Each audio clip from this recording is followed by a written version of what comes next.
Hello, everyone. My name is Dr. Kristen Lindgren, and it looks like this week we will be fighting with the lighting in my professional studio again. I apologize for such things. This week we will be discussing sex, love, the physical act of coitus, as Maud so eloquently stated in The Big Lebowski. Do you like sex, Mr. Lebowski? Excuse me? Sex, the physical act of love, coitus. Do you like it? I was talking about my rug. If that sounds interesting to you, then grab your headphones and let's go. Merry Christmas, everyone. I look like an angel, like an archangel. We may just have to fix the lighting. Hang on, I'm going to do that. Just pause. So I'm on a hill. There's a window. I'm sorry, it's just a lighting thing. Anyway, do you like the nails? They're red. You noticed last week. Some of my staff did. Anyway, Merry Christmas, everyone. I didn't think that sex was necessarily the best holiday topic, but maybe it is. My staff seems to think that it is. Perhaps my girls are a bit more randy than your average. Who's to judge? Let's face it, sex is one of those topics that everyone has an opinion about, but not enough people really want to talk about. And yet it's such an essential part of a healthy relationship. So let's have some relaxed fun today and dig into the science, the myths, and yes, even a little bit of humor, I'm always trying, about sex, hormones, and how to reignite the passion to keep your relationship nice and hot this holiday season. Sex is important. Even if you barely recognize that dude snoring in the recliner over there in the living room today, once upon a time, he made your head spin. What? He did. Broad chest, shiny hair, strong, muscular body. Maybe you prefer the smart, nerdy, eyeglass wearing type. Maybe you're a girl who prefers girls. I don't care. What we're all looking for in a relationship is someone, I'm sorry, I'm going to have to steal the line here, someone that completes us. You complete me. We all bring something different to the table, and the best relationships are often between two people that, when together, really round things out. That's what we all want. I don't know when this became controversial to say, but men and women aren't equal. We're not the same. Quite honestly, we might not even be from the same planet. John Gray wrote an entire book on this. Men are from Mars, women are from Venus. Remember this? I look at my boys and have wondered this on a daily basis. You see the shower over there? It's literally right over there. My theory is that men shower for one reason and one reason only. Women. Relationships always start hot. For the most part, females raise the young, and males protect the females and their offspring from dying so they can pass on their genome. They're always on the lookout for other animals pissed off that this dude has a happy family and they don't. I am absolutely anthropomorphizing here because I can't speak for the rest of the animal kingdom, because I am a female. I identify as a human female, to be exact. And for us humans, intimacy is important. It's important for us personally, and it's important for our relationships. I have cows and chickens, and from what I can glean from my kitchen window, intimacy isn't really a thing for other animals. Humans are different. It's important, but we all know that the sex part of those relationships changes over time. Several studies confirm that most couples experience what is referred to as the U-shaped curve of marital satisfaction. The U-shaped curve refers to a pattern in research showing that marital happiness tends to be high at the beginning of a marriage, the so-called honeymoon phase, then declines significantly during the child-rearing years before rising again once children leave home and couples enter the empty nest stage. This creates a graph that resembles a U-shape when plotted against time in a marriage. I might throw a few extra things in there and switch others around, but you get the point. It's not just kids and careers that contribute to intimacy ending up in the tank. Hormones play a huge role as well. Why aren't they on the chart?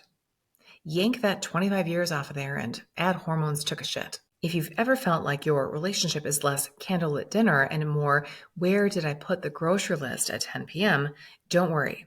We've got you covered. Let's get into it. The science of sexual desire. So let's start with what's happening under the hood. Sexual desire, or libido, is more than mental gymnastics.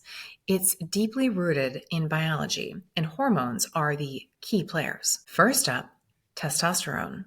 And no, it's not just a male hormone. Testosterone is crucial for women too. Testosterone is actually the most abundant biologically active hormone in the female body throughout a woman's life. Testosterone levels are higher than estradiol levels in women.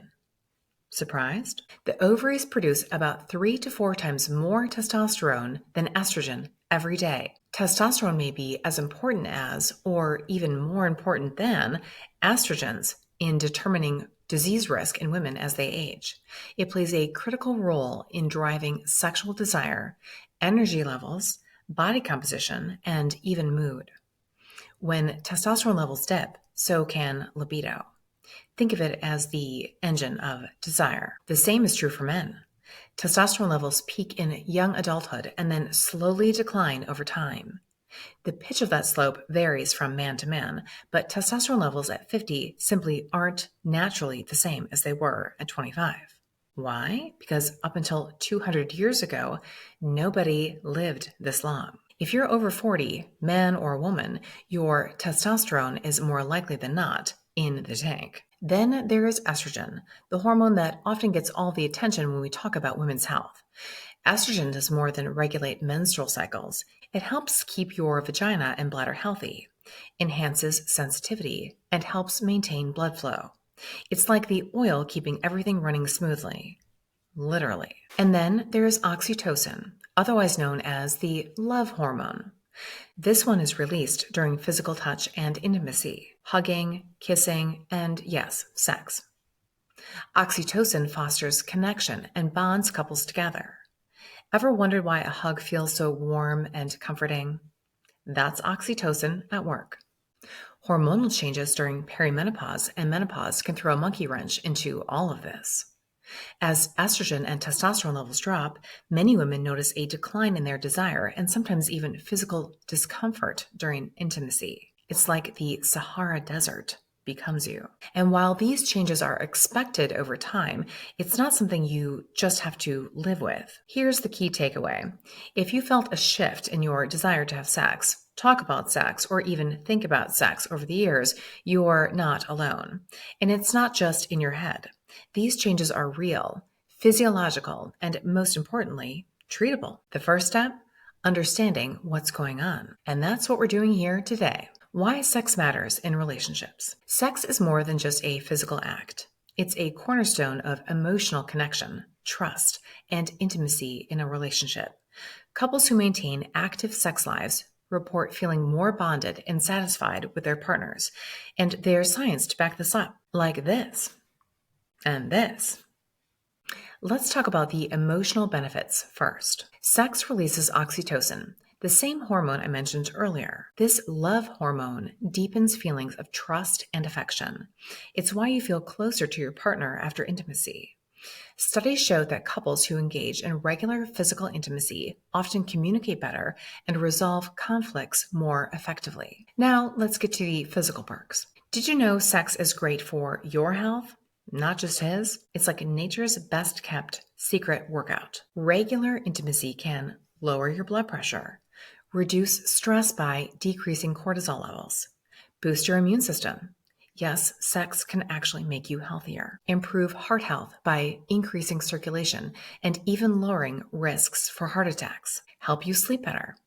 Thanks again to oxytocin and endorphins. Then there's mental health.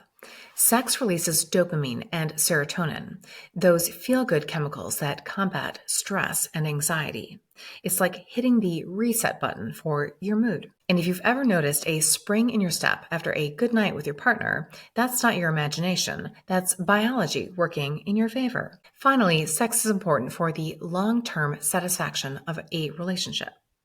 It's not just about the act itself, but what it represents: love, care, and mutual investment. When intimacy fades, couples often report feeling disconnected, even if other aspects of their relationship are strong. So keeping that spark alive isn't just nice to have, it's crucial for a healthy partnership. Here's the bottom line. Sex matters. It's not just about reproduction or pleasure, it's about connection, health, and happiness. And if you're feeling like the intimacy in your relationship has taken a back seat, know that there's always a way to reignite that spark. We'll get into how in just a bit. The barriers to intimacy. Now that we've covered why sex matters, let's talk about what gets in the way. For many couples, it's not necessarily a lack of love or attraction. It's a combination of physical, emotional, and lifestyle factors that build up over time. First, let's tackle hormonal imbalances. Low testosterone, declining estrogen, and elevated cortisol levels from chronic stress can all wreak havoc on your libido. Vaginal dryness, discomfort during intimacy, erectile issues, and fatigue are common complaints that are often tied to these imbalances. The good news? These issues are highly treatable. Have your hormones checked. What a concept. How do you know if your hormones are okay if you don't have them measured? Hormone optimization, supplements, and lifestyle changes can make a world of difference. Then there's stress. Modern life is full of it, and it's a major libido killer. When you're juggling work, kids, finances, and about a million other things, sex often falls to the bottom of the priority list. Stress increases cortisol levels, which can suppress sex hormones and leave you feeling too drained to even think about intimacy. Sleep, or lack thereof, is another big one. Poor sleep affects everything from mood to hormone regulation. If you're both running on empty, it's no wonder that intimacy feels like a chore instead of a joy. Next up, emotional barriers. Unresolved conflicts, feelings of resentment, or simply not spending enough time together can create distance. Intimacy thrives on connection, and if that connection has frayed, it can be hard to get back in sync.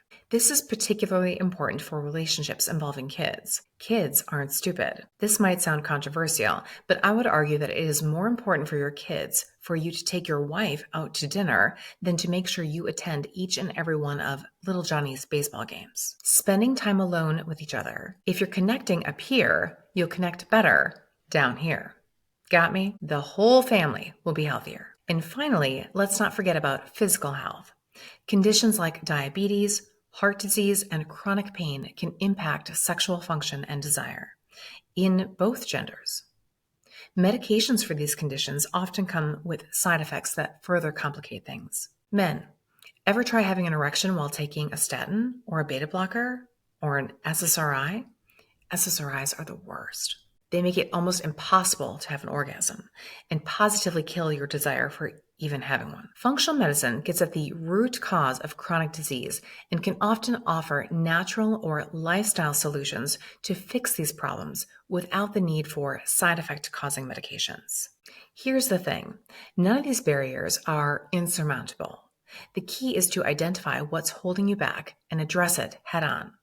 Maybe it's scheduling time for date nights, seeking professional help from a functional medicine provider for hormonal imbalances, or simply having an honest conversation with your partner about how you're feeling. And let's not underestimate the power of laughter and play. Sometimes reigniting intimacy is as simple as letting go of the pressure and finding joy in each other again. Whether that's dancing in the kitchen, cracking jokes together, or just embracing for a hug that says, "Hey, you're my person." It's about reconnecting in a way that feels authentic to you. Reigniting the spark. So how do you take the first step towards bringing intimacy back to your relationship? Let's break it down into practical, actionable steps. 1. Start with communication. The most important step is to talk about it. Share how you're feeling. Make sure your partner gets the memo. This is particularly true for you ladies. That man cannot read your mind. He loves you, and in all likelihood, really wants to have sex with you more than just once a week. Even if you've been married for like 40 years, I can promise he will do whatever it takes for as long as it takes to please you.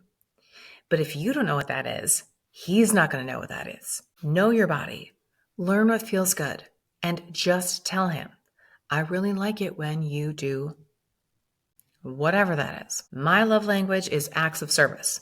Nothing pleases me more than the laundry being already done when I get home from work. Yours could be words of affirmation, quality time, receiving gifts, or physical touch. Sort out what that is for you and communicate it with your partner. He needs to know. He wants to know. 2.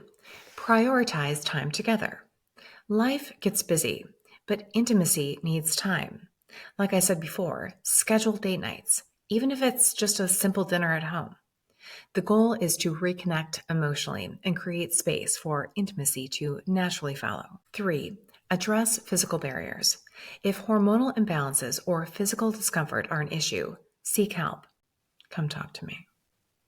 Bioidentical hormone replacement therapy. Lubricants. I personally like our hemp-infused arousal oil, just saying. As well as P shots and O shots can make a big difference. And maybe something for your fried adrenals. Cortisol massagers like adaptogens, CBD, meditation, some yoga. 4. Take care of yourself. Feeling good about yourself can boost your confidence and desire. Make time for self-care, whether that's exercise, eating well, or doing something that makes you feel great in your own skin. If you feel good about you, you're more likely to let someone else into your personal space. 5. Laugh together. Don't take yourself so seriously. Laughter reduces stress and brings people closer together. Whether it's watching a rom-com, reminiscing about old inside jokes, or just being able to laugh at yourself, humor is a great way to rebuild connections. Remember, intimacy doesn't have to be perfect. It's about finding joy in each other and celebrating the journey together. The little things, like a shared laugh or a meaningful touch, can add up to something truly special. And if you need a little inspiration, maybe channel your inner K-pop energy. Just shut up and enjoy this.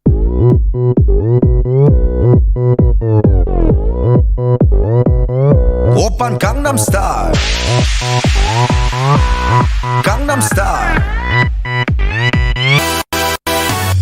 낮에는 따사로운 인간적인 여자 커피 한 잔에 여유를 아는 품격 있는 여자 밤이 오면 심장이 뜨거워지는 여자 그런 반전 있는 여자 너는 선호해 낮에는 너만큼 따사로운 그런 선호해 I love K-pop and K-dramas. There, you know all my secrets. 강남스타일 강남스타일 오빤 강남스타일 강남스타일 오빤 강남스타일 에이 섹시 레이디 오빤 강남스타일 에이 섹시 레이디 성숙해 보이지 My husband calls that chair dancing. It's my specialty. Obviously. Yes, that's right. Embrace the playful, uninhibited side of yourself. Dance around the living room, sing in the car, or just get loose in whatever way feels right. Sometimes the best way to reconnect is to stop taking things so seriously and just have fun. When to seek help? Let's wrap up by talking about when it's time to bring in some outside help. Sometimes, no matter how hard you try, barriers to intimacy persist, and that's okay. Recognizing when you need support is a sign of strength, not failure. Sexual dysfunction. If intimacy is physically painful, don't ignore it. Not that you could if you wanted to. Conditions like vaginismus, pelvic floor dysfunction, or vaginal dryness can cause discomfort, but are totally treatable with the right interventions. A healthcare provider specializing in sexual health can make a big difference. Erectile dysfunction, low libido, or other sexual issues may feel isolating, but they are incredibly common. Functional medicine prides itself in sexual health. We are the kings of providing effective solutions. Often this is as simple as fixing hormones. Your libido should not be zero. This is not normal. Not always. Everyone is different. But zero interest in intimacy with your partner is usually indicative of an issue. Maybe it's hormones, maybe it's a blood flow problem, or maybe it's where you happen to be right now on the U-shaped curve of relationship happiness. If a kid can come walking in the door at any given moment, well then get a lock and a doorbell. Just saying. Here's some things we look at, use, and correct when working with patients struggling with sex. Hormones. Are they well balanced? Are they even existent? Bioidentical hormone therapy to correct imbalances in testosterone, estrogen, progesterone, and cortisol is key. We actually check all the hormones. Problems in seemingly unrelated systems can affect all the other systems. It's important to have your labs done. please have your labs. Just have your labs. You need labs. Medications. Are medication side effects contributing to the problem? If so, they've got to go, or at least be dose adjusted. We can almost always improve blood sugar levels, blood pressure, insomnia, and pain with lifestyle and interventions that don't cause sexual side effects. Blood flow. Your important parts need important amounts of blood flow and oxygen to work, period. Certain medications can actually help with this, as can lesser-known therapies like peptides, stem cells, and natural electric frequencies. The O-shot and P-shot are procedures, done with anesthesia, of course, that introduce regenerative therapies like stem cells and exosomes to help repair damaged or aging tissue. You know, like down there. Peptides like PT141, peptides that improve body composition and encourage weight loss, interventions like PEMF all enhance libido and sexual function. Emotional distance. If you and your partner feel more like roommates than lovers, it might be time to see someone who specializes in helping with such things. Couples therapists can help navigate the underlying issues, repair broken relationships, and build a stronger emotional foundation. Anxiety, depression, and past trauma can all impact intimacy. Make sure your whole body health is optimized. You'll be in the best headspace to deal with emotional issues or unresolved conflict. If arguments or unresolved issues are driving a wedge between you and your partner, you've got to talk it out. Sometimes bringing in a neutral third party, like a therapist or your pastor, can help you work through them in a productive way. Sometimes non-conventional treatments with psychedelics like ketamine can clear the block. There's a path for everyone. And communication. Communication is key. As a gross general statement, humans with male genitalia are a little more straightforward to sexually satisfy than those with girl parts. Why God didn't put our clitoris inside our vagina is a question I'll ask when I meet the guy. For now, I can only assume it's to weed out the best possible partner. You know, the ones who know the anatomy issue and care to attend to it appropriately. I'll leave it at that. Seeking help isn't about admitting failure. It's about investing in your relationship and your health. Intimacy is a journey, and sometimes we need a guide to help us on our way. So take that first step, whether it's making an appointment with a functional medicine provider, reaching out to a therapist, or simply starting an open conversation with your partner. Know that you're not alone in this. Intimacy is as much about the little moments as it is the big ones. It's the shared laughter, the gentle touch, the quiet understanding, and the kindness we show one another. Keep showing up for each other, and the rest will follow. That will do it for me. Thanks for listening, everyone, and Merry Christmas! If you found this episode on sex during the holiday season interesting or entertaining, please subscribe, like, and share. Those things really help the channel out. Take care of yourselves and your partners. Stay steamy, stay sexy, and know that you are in control of your own healthcare. We'll see you for the next one. Bye for now.